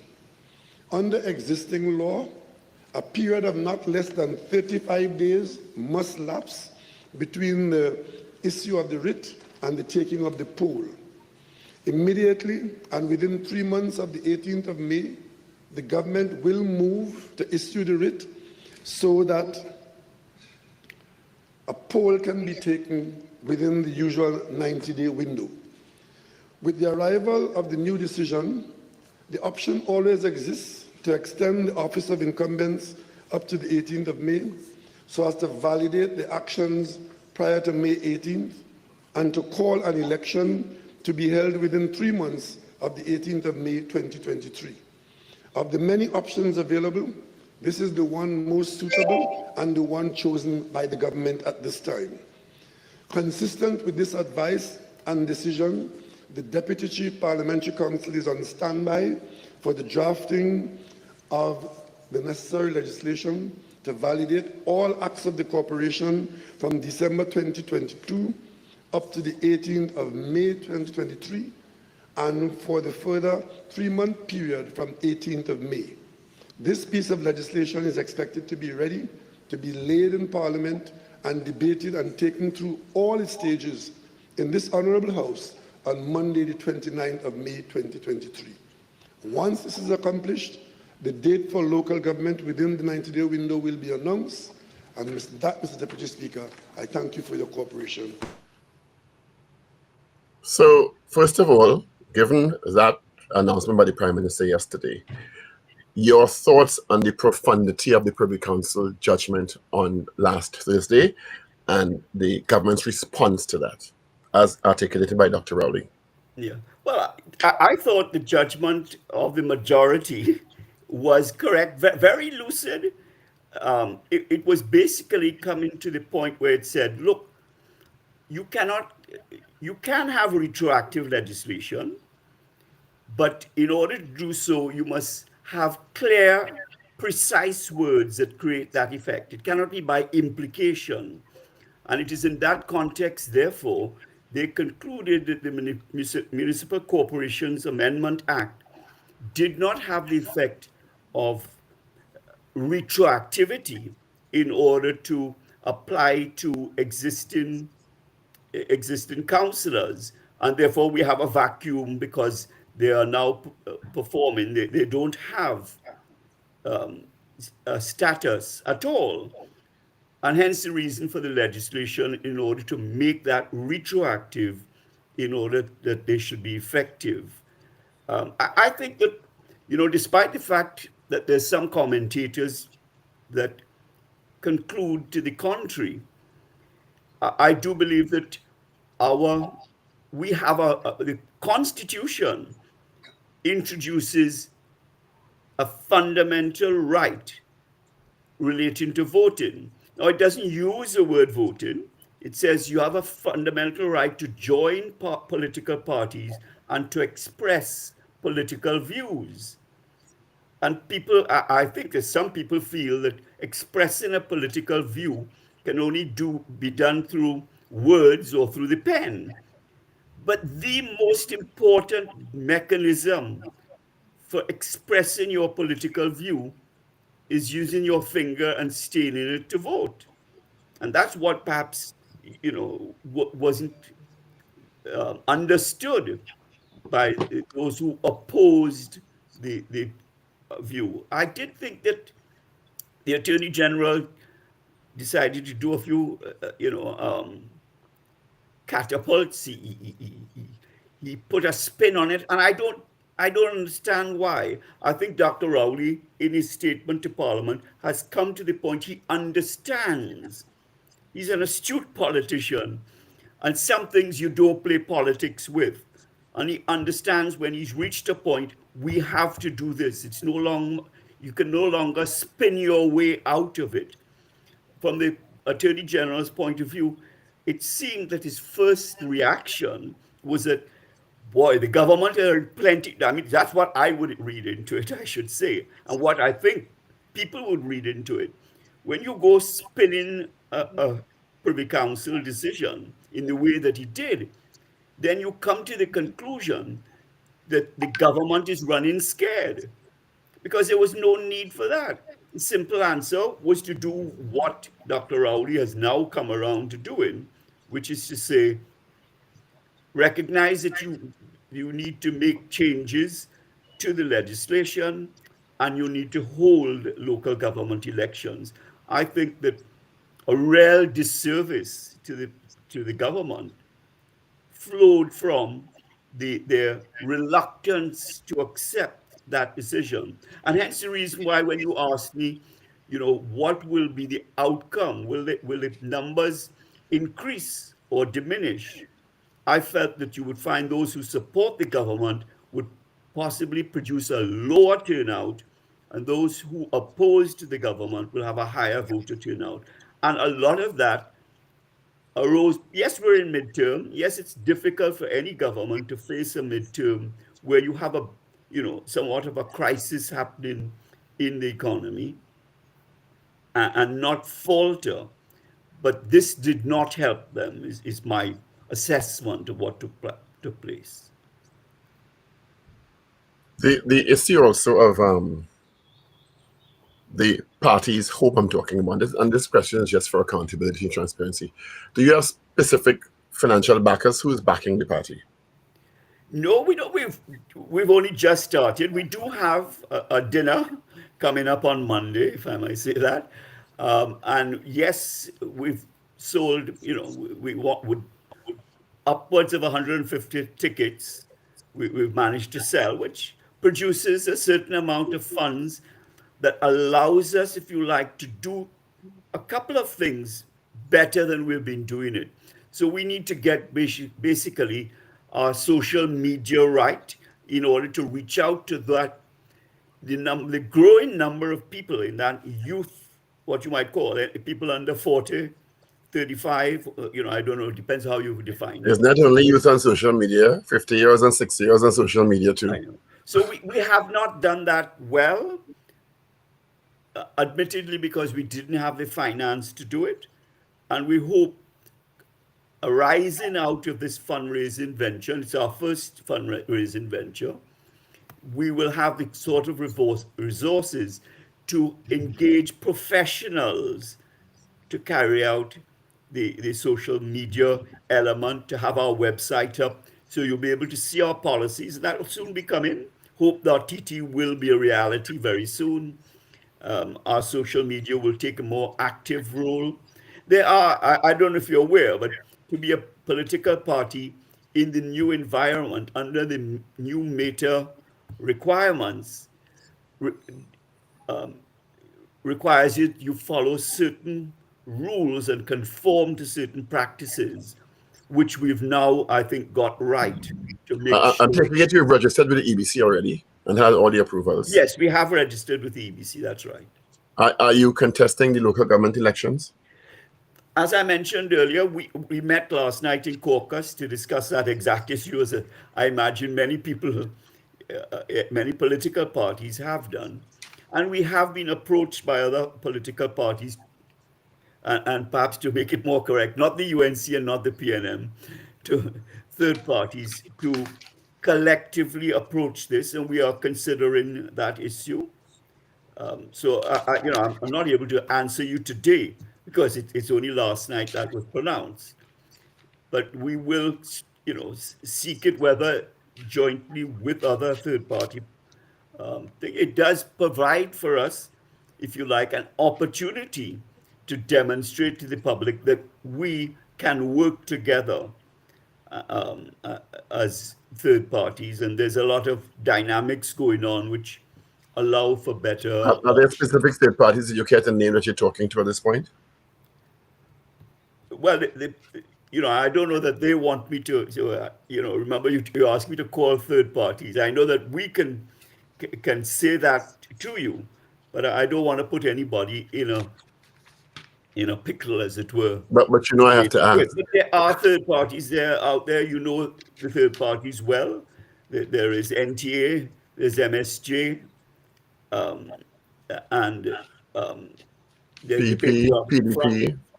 Sorry? PEP, PDP. Yes. Yeah. So there are PDP. We've got calls from basically everybody. So that I can think of. All the positions in the party, as I said, Dennis Deming also feel they are interim positions so far. Are there plans to have some sort of mechanism to consolidate those positions soon? Sorry, I didn't quite follow what you said. asked. You said the positions currently held are interim positions in the party. Are there plans to have some sort of mechanism to consolidate those positions as permanent for a particular time period? Yeah. So when you say interim, of course, it's because the executive of the party decided to appoint you to a particular position, and that's how come it's interim. But yes, we do have plans, and of course, our constitution is still a work in progress. Our policies are still in progress, but we do have plans. Certainly, more so about the political leader. We feel that the best way to adopt the wishes of our members is, in fact, to have a debate, a televised debate, in which perhaps we have some journalists asking the hard questions, so that people have an opportunity to make a choice and not have any one person foisted upon them. And that's the sort of approach that Hope would like to see in this equation. What do you think are the biggest challenges facing Trinidad and Tobago now, Mr. Hammersmith? Well, crime is obviously, very significant. I mean, people are terrified of what is happening in the crime, and they don't see anything being done to change that equation. So I think more than anything else, that is perhaps what one needs to fight head on.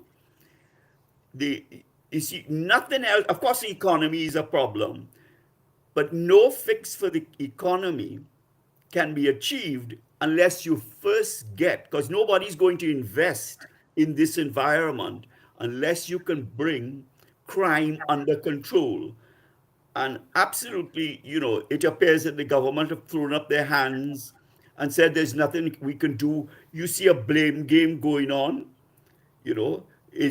First it was Kamla Persad was the problem. Then the problem was really the police. That's not our job. Now you're finding the people are the problem. You're making yourselves soft targets. Yet there are things within the control of the government to introduce, legislative measures to introduce, which can change that dynamic. We appear to have I can only conclude there's no desire to change the equation, the state of the crime that now pervades Trinidad and Tobago. Because there are things you can do that would, I think, interrupt that. Of course, this is not going to happen overnight. I don't mean there's a switch you can turn on, but people need to feel that somebody's in charge. And right now, if you ask the people who is in charge, they would say the criminals are in charge. It's not the government. We've lost control. And that, to give him his due, when Gary Griffith was the commissioner of police, people had the sense that somebody's in charge there at the level of the police, at the level of enforcing security and taking action against criminals. Now that has evaporated, and perhaps because the way he himself was very, voluble, as it were, that shows up, in terms of a comparison. But nonetheless, right now, today, it appears that no one is in charge. And we crime obviously is the number one concern of Trinidadians and Tobagonians. It has actually zoomed past the economy, zoomed past water, which sometimes is an issue. And it is now the number one issue that concerns Trinidadians and Tobagonians. So any party that can solve that problem will probably be in power for a while. Thank you, Richard. I see you have hope in the future. Well, whomever can solve the problem, it'll be to their benefit politically. Of course, the People's National Movement is in their third year, and they're grappling with the situation. We are statistically heading for even more of a record in terms of murders at this point. And it can't be something that the PNM sleeps soundly about, because it's a reflection under their watch what the crime situation is. And it has to be. I mean, that's precisely what Dr. Raouli said when he was in opposition. It is a role of the government to protect and secure the people. If they feel unprotected and unsecure, then the government have failed. And the people are listening to Dr. Raouli when he has said that and believe it to be true. But I have not seen anything put forward which is likely to make a dent in crime and make the people feel more secure and unafraid of crime. We need to get on top of it. Yeah. Well, I mean, it's a complex issue because it's not just about policing. And there's so many other things in terms of the equity of the society, so many other things in terms of that would need to be put into place, that whatever government eventually, well, maybe the PNM may achieve it in their 2 years, I don't know, but at least make a dent in it, but we'll see. The issue of the debate that you just talked about, debates are nice and wonderful, and we see Jamaica doing it. I think Barbados did it too. But Trinidad and Tobago seems to have a problem where one leader will say, yes, I'm for the debate. And sometimes they say, both leaders say yes, and then somebody backs out at the last moment. And then they say, yes, we're going to do it. And then it switches around and the other side backs out. So we seem to be playing games. And unless there's a political consequence for not doing the debate, I don't see how debates can become part of our culture. Do we want it to become part of our culture? Absolutely. I think the population is ahead of the politicians in that regard. And I think the members of the public, the voting public, are mature enough to want to see a debate of the issues and the substantial issues that affect all of us. But politicians, whether it be ego, whether it be temerity, whatever it is, we have never been able to successfully have the debates yet. Yeah, so what I've been promoting is, in fact, internal elections in hope. So I understand the dynamic of not being able to get it done nationally. And, if the people want it, then perhaps we need legislation which mandates that you have a debate at political times. One of the things, just by way of an example, that I have been saying is we need to we need to be able to vote for the president. All right. But you don't want your president to be involved on the hustings, that type of election. So you want to be able to say, look, we're going to, these are the qualifications for president. Only people who meet, only candidates who meet those criteria will be allowed to enter into the voting, to be voted for. And what you will have is a debate. I mean, that's like one level, but you could do the same thing for our national politics. It's a pity that we don't have a culture of televised debates. And sometimes you have to take the politicians to the water and make them drink. And you do that by having legislation. It's unfortunate that they cannot be adults in the area and submit to debates televised. That's I think, a poor reflection on them. But I hope government certainly would be different. Well, doesn't it play into the tribalism that, well, I could go in front of 40, 50,000 people who I know support me and get my message out wider than the people in front of me through media, because that's what happens in elections. So there's the leaders in either one incarnation or another don't feel it necessary, because when I stand in front of my faithful crowd, I am not only talking to them, I'm, in many cases, it's broadcast, it's streamed, it's broadcast on radio and television. And the media is going to cover it very fruitfully, and my message is going to get out. Yeah, of course your message will be get out. And there's no challenge in that position. I'm not held to a code. I could say anything. But isn't that what is wrong with Trinidad and Tobago to begin with? So we have two main political parties, as you say. I blow a whistle and my camp will all follow me. So if they're going to vote for me regardless, then I don't have to perform. The hell with performance. And I prefer and have that work in one way or another for both major political parties. Why would I change what's worked for me? It might not work for the country as a whole, in some people's opinion, but it's working for the two main political parties. It is absolutely working. It is why, for more reasons than one, we need some sort of proportionality, because we've created a system where all the politicians have to do on either in the two major parties is blow my whistle, my crowd will gather, they will vote for me, and this term perhaps I will get the benefit next year, next election, the other side will get the benefit. Do you consider your alternative a minority view or a majority view?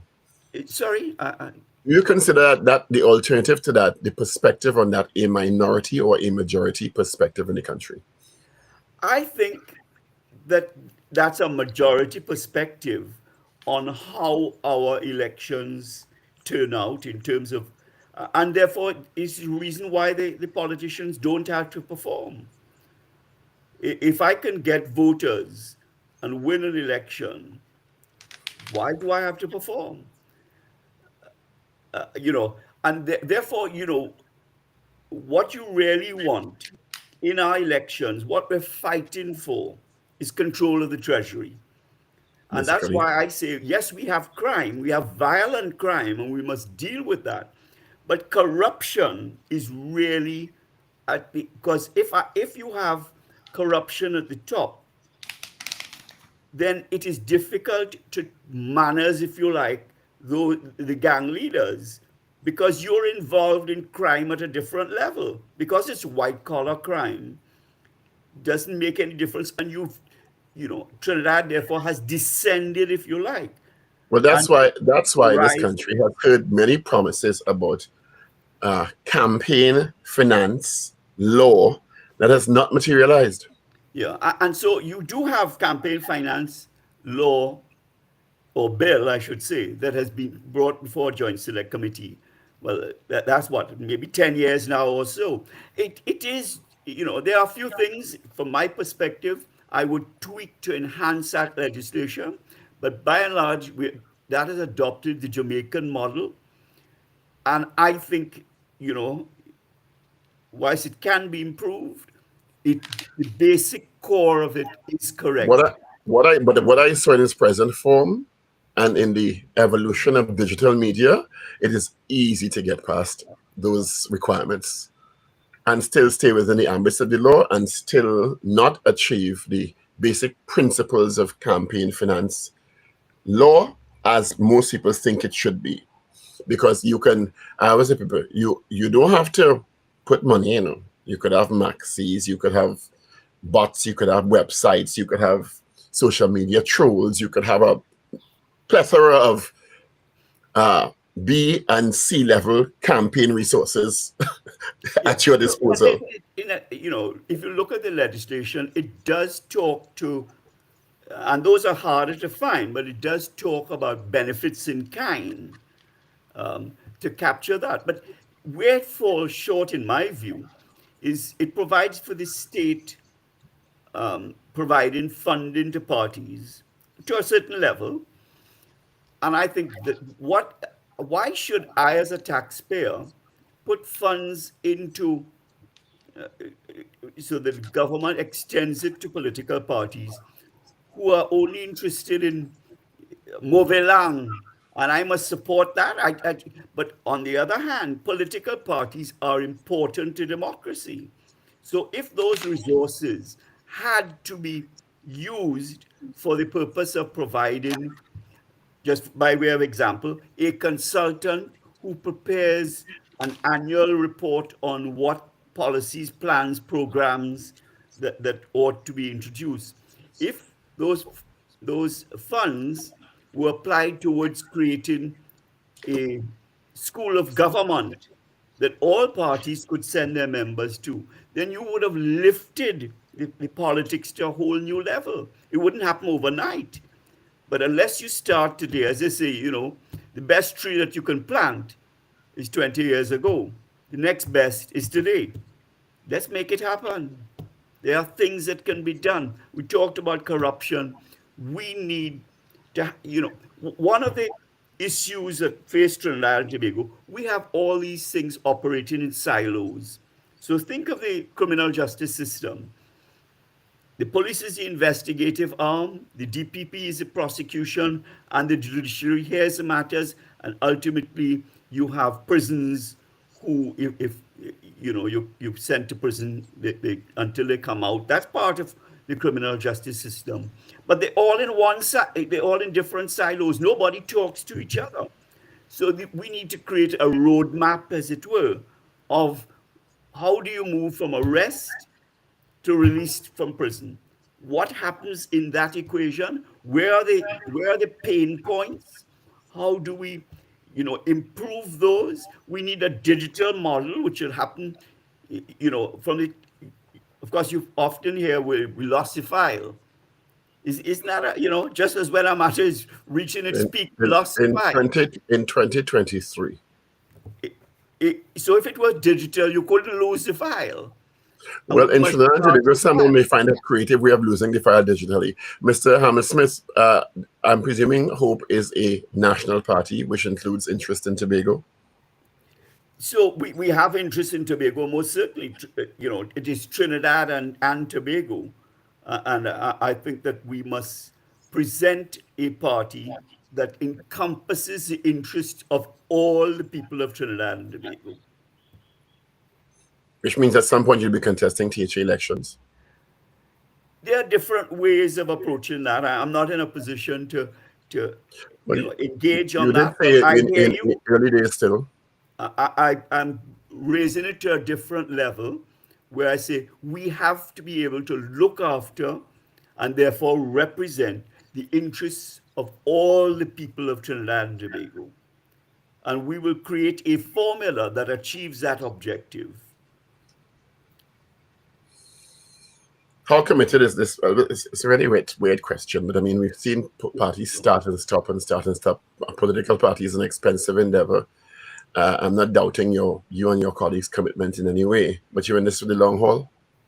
Yes, we are. That's a simple answer. What we've set ourselves, and you are right about what history shows us. It's hard to stay in the game without money. And it's hard to get money unless you're really in the game and have a chance of winning. Let's put it that way. So we have created milestones. We've approached it, I think, scientifically, if you like. And we've created milestones for ourselves, which we seek to achieve within certain time frames. So hence the reason why we've started, as early as this year. We expect by the end of this year, that's our target date, that we would have hit our milestones and that we would therefore be, in the eyes of the public, a challenging force that can make a difference in the next election. And we like to assure you that that will happen. We will make the difference in the 2025 government, assuming those things play out in terms of timing. And we are working assiduously to make it. A lot of political parties, and I share the blame, if you like, have come into the equation during election year, or when the bell has rung. We have done a lot of homework so far. We have a lot more to do. We know the path, and we've created a roadmap that leads us to a point where we feel when we launch, because we haven't launched, when we launch, we have had a number of community meetings. It's not that we some private organization hidden away, but our formal launching will take place only when we achieve those milestones, and you will know about it. And of course, I'll invite Power 102 to be present there. We're happy to be invited, Mr. Hammersmith. Thank you for being with us. We appreciate you. Thank you so much for the conversation. Yeah. All the Thank very you so best. much. All the best to you, Timothy Hammersmith, for being with us. Thank All right, you. let's get into our 8 o'clock news brief. Here he is. This is your news bulletin from Power 102 Digital. Local government elections will be held within 90 days of the Privy Council's May 18th judgment. Prime Minister Dr. Keith Rowley yesterday announced that law is expected to be presented in Parliament on Monday to validate regional corporations' actions from last December onwards, and once passed, the local government elections will be called. Dr. Rowley, in an address to the House of Representatives yesterday, revealed that the necessary legislation is expected to be ready to be laid and debated on Monday, 29th May 2023. Once this is accomplished, the date for local government elections will be announced.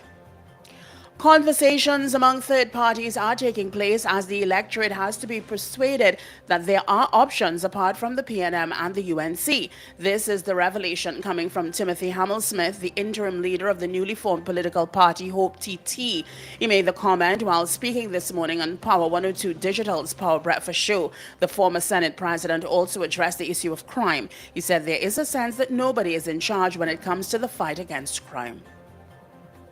The new Chief Executive Officer of Heritage Petroleum Company Limited will get a salary of $180,000 per month. Prime Minister Dr. Keith Rowley made the disclosure during the question and answer period in the House of Representatives on Wednesday. The revelation was made following a question posed by the Member of Parliament for Caroni Central on the terms and conditions of the new CEO, Eric Kaskula. Foreign Affairs Minister Dr. Amory Brown, providing an update on the situation in Guyana, says that the Prime Minister has exchanged formal correspondence with Guyanese President Irfan Ali following Monday's tragedy. He said there continues to be ongoing contact between the two governments. He informed that TNT is on the alert for specific items or areas of assistance that their authorities would request based on the assessments that are underway. The UWI said while it mourns with the people and government of Guyana following Monday's tragedy when 19 young people lost their lives, it is offering practical support as needed. And further afield, celebrities and fans have paid tribute to Tina Turner, the soul star behind hits like The Best and What's Love Got to Do With It, who has died at the age of 83. The singer's death was announced on Wednesday by her publicist. No cause was given, but she had suffered a number of health issues in recent years, including a stroke and kidney disease. U.S. singer Gloria Gaynor said Turner paved the way for so many young women in rock music, black and white. Another contemporary, Diana Ross, said that she was shocked and saddened by Turner's death, while Dionne Warwick remembered her as an eternal ball of energy. Well, that was your update at 8 o'clock. Look out for news in full at 12 noon. up to date, and credible. Power 102 Digital.